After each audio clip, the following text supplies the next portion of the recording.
மலர் அம்மா சமையல் யூடியூப் நேயர்களுக்கு வணக்கம். இன்றைக்கி நம்ம வீடியோவில் மிளகு ரசம் தான் வைக்க போகிறோம். மிளகு ரசத்துக்கு 2 ஸ்பூன் மிளகு எடுத்துருக்கிறேன்,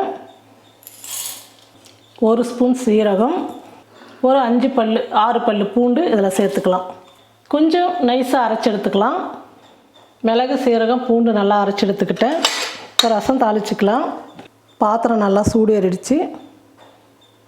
எண்ணெய் சேர்த்துக்கிறேன். எண்ணெய் நல்லா காஞ்சிடுச்சு. பெருங்காயத்தூள், வெந்தயம், கடுகு எல்லாம் சேர்த்துக்கலாம்.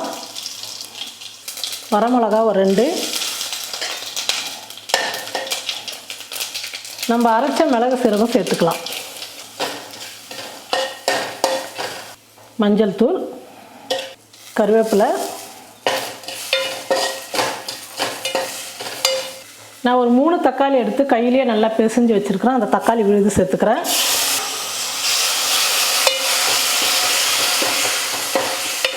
தக்காளி நல்லா வதங்கட்டும். அதுக்குள்ளே புளி கரைச்சிக்கலாம். ஒரு சின்ன எலுமிச்சம்பழம் அளவு புளி எடுத்து ஊற வச்சுருக்கிறோம். அந்த புளியை நல்லா கரைச்சி வடிகட்டிக்கலாம். பாருங்கள், தக்காளி கொஞ்சம் வதங்கிடுச்சு. இப்போ புளி தண்ணி சேர்த்துக்கலாம்.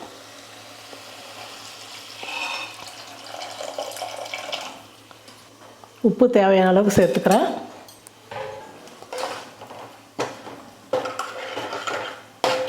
இப்போ நம்ம எந்த அளவுக்கு புளிப்பு தேவை அந்த அளவுக்கு தண்ணி சேர்த்துக்கலாம்.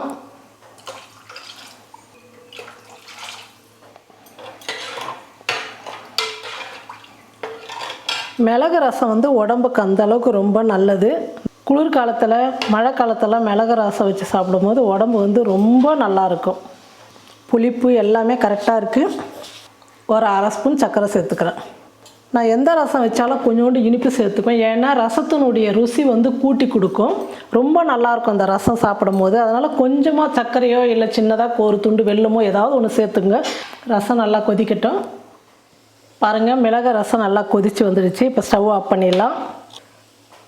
மேலே பொடியாக நறுக்குன்னு கொத்தமல்லி கொஞ்சம் சேர்த்துக்கிறேன். 1 ஸ்பூன் தண்ணி சேர்த்துக்கிறேன். ஒரு தட்டு போட்டு மூடிடலாம்.